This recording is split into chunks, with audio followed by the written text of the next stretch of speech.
duk abokinka da bai cika waɗannan qualities din guda biyu ba addini ba taimako ka bar shi. Akwai wanda yana da addini tsantsa za ku je masallaci tare amma in ka talauce ba ruwansa da kai. In ka tashi biki za ku rabu sai an gama daga baya ya zo.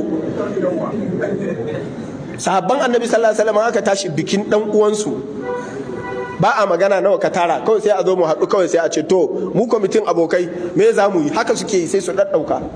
Lokacin da sayyidina Aliyu ya auri na Fatima ai haka aka yi.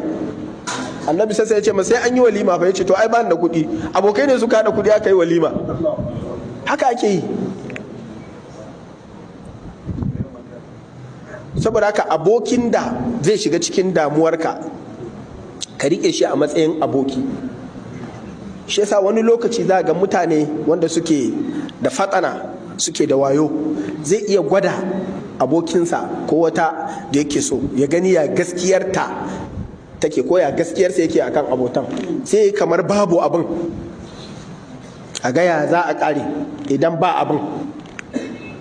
Idan saboda Allah yake son ka zai ci gaba da zama da kai sawa'un akwai ko babu.